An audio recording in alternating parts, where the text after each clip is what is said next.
നമ്മൾ ബൈസെപ്സിൻ്റെ 3 വർക്കൗട്ട് ചെയ്ത് കഴിഞ്ഞു. നമ്മളിനി അടുത്തായിട്ട് ചെയ്യാൻ പോകുന്നത് ട്രൈസെപ്സ് ആണ്. അപ്പോൾ ട്രൈസെപ്സിൽ നമ്മൾ ആദ്യം ചെയ്യാൻ പോകുന്ന സിംഗിൾ ഡംബൽ ഓവർ ഹെഡ് ആണ്. നമുക്ക് വർക്കൗട്ടിലേക്ക് കിടക്കണം.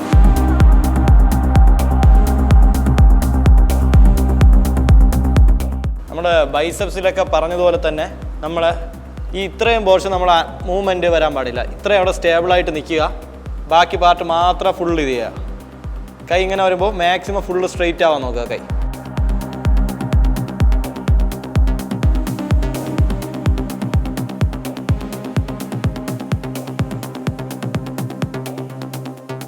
നമ്മൾ ഒരു കയ്യിൽ 20 റെപ്സ് കഴിഞ്ഞതിന് ശേഷം നമ്മൾ അടുത്ത കൈയിലേക്ക് പോകുക. അപ്പോൾ 2 കൈയും കൂടെ വരുമ്പോഴാണ് ഒരു സെറ്റ് ആവുന്നത്. നമുക്ക് മറ്റേ കൈയിലേക്ക് ചെയ്യാം. നമ്മുടെ ഈ കൈ മാക്സിമം ഇവിടെ തന്നെ സ്ട്രെയിറ്റ് ആയിട്ട് ഇരിക്കാൻ നോക്കുക. ഇത് നമ്മൾ പൊക്കുമ്പോൾ സൈഡിലോട്ട് പോവാതിരിക്കാൻ നോക്കുക. ഇത് സ്ട്രെയിറ്റ് തന്നെ ഇരിക്കാൻ നോക്കുക.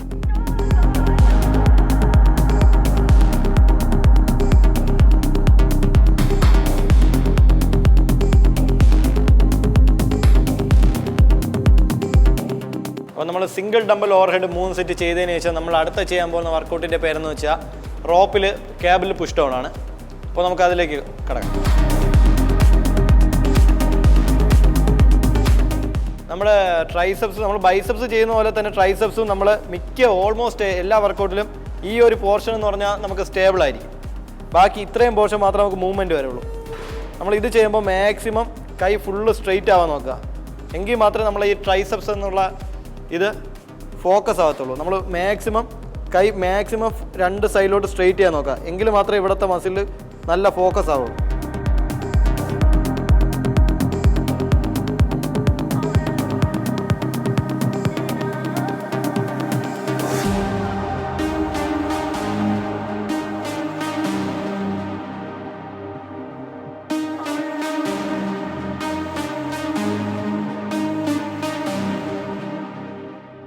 നമ്മൾ ഒരു സെറ്റ് കഴിഞ്ഞു. അപ്പോൾ നമ്മൾ എല്ലാ സെറ്റിനിടയ്ക്ക് നമ്മൾ സ്പീഡ് ചെയ്യുകയല്ല വേണ്ടത്. നമ്മൾ ഓരോ സെറ്റ് കഴിഞ്ഞ് അതിന് പ്രോപ്പർ റെസ്റ്റ് കൊടുക്കണം. എങ്കിൽ മാത്രമേ നമുക്ക് അടുത്ത സെറ്റ് ചെയ്യാൻ പറ്റുള്ളൂ. അങ്ങനെ വേണം ചെയ്യാൻ. നമ്മൾ ചിലവർ സ്പീഡ് ചെയ്യുന്നതാണ്. പക്ഷെ നമ്മൾ ഒരു വർക്കൗട്ട് കഴിഞ്ഞതിന് ശേഷം ഒരു സെറ്റ് കഴിഞ്ഞതിന് ശേഷം നമ്മൾ പ്രോപ്പർ റെസ്റ്റ് എടുത്തിട്ട് മാത്രം അടുത്ത സെറ്റിലേക്ക് കിടക്കുക. അടുത്തായി നമ്മൾ ചെയ്യാൻ പോകുന്ന കേബിളിൽ straight bar reverse push down ആണ്. നമുക്ക് ആ വർക്കൗട്ടിലേക്ക് കിടക്കാം. നമ്മൾ റിവേഴ്സ് എന്ന് പറയുമ്പോൾ നമ്മൾ ഈ റിസ്റ്റ് എപ്പോഴും റിവേഴ്സാണ് നമുക്കിത് പിടിക്കേണ്ടത്. നേരത്തെയൊക്കെ പറഞ്ഞതുപോലെ തന്നെ നമ്മൾ ഇത്രയും ഭാഗത്തിന് മാത്രം മൂവ്മെൻറ്റ് വരിക. ബാക്കി അവിടെ സ്റ്റേബിളായിട്ട് വെക്കുക. മാക്സിമം സ്ട്രെയിറ്റ് ചെയ്യാൻ നോക്കുക. ഒരിക്കലും നമ്മൾ ഈ റിസ്റ്റ് ഇട്ട് നമ്മൾ റൊട്ടേറ്റ് ചെയ്യരുത്. റിസ്റ്റ് എപ്പോഴും ടൈറ്റ് ചെയ്ത് തന്നെ വെക്കുക. ഫുള്ള് സ്ട്രെയിറ്റ് ചെയ്യുക. നമ്മൾ ട്രൈസെപ്സിനാണ് ഫോക്കസ് ചെയ്യുന്നത്. അപ്പോൾ ട്രൈസെപ്സ് മാത്രം എൻഗേജ് ചെയ്ത് അവിടെ മാത്രം ഫുള്ള് കോൺസെൻട്രേഷൻ കൊടുക്കുക. ഒരിക്കലും ഈ ഷോൾഡറിലൊന്നും കോൺസെൻട്രേഷൻ കൊടുക്കരുത്. ഈ ട്രൈസെപ്സിന് മാത്രം ഫ്രീ ആയിട്ട് അങ്ങ് മാക്സിമം അങ്ങ് ടൈറ്റ് ചെയ്ത് കൊടുത്താൽ മതി.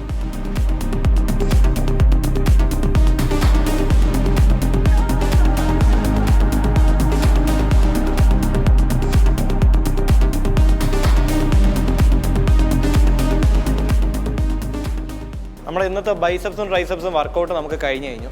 അപ്പോൾ നമ്മൾ വർക്കൗട്ടിന് മുമ്പ് നമ്മൾ വാമപ്പ് ചെയ്തില്ലേ, അതുപോലെ തന്നെ നമുക്ക് വർക്കൗട്ട് ചെയ്തതിന് ശേഷം സ്ട്രെച്ചിങ് ചെയ്യുന്നത് ഏറ്റവും നല്ലതാണ്. അപ്പോൾ നമുക്ക് ഓരോ ഫുൾ ബോഡി സ്ട്രെച്ചിങ്ങിലേക്ക് നമുക്ക് കിടക്കാം. അപ്പോൾ ആദ്യം നമ്മൾ ലെഗ്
ഇന്നത്തെ വർക്കൗട്ട് കഴിഞ്ഞു.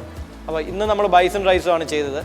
അതുകൊണ്ട് തന്നെ നമ്മൾ നാളെ ഒരിക്കലും വന്ന് ബൈസൺ റൈസും ചെയ്യാൻ നിൽക്കരുത്. നമ്മൾ ഇന്ന് ചെയ്ത വർക്കൗട്ട് ഒരിക്കലും നാളെ ചെയ്യാൻ നിൽക്കരുത്.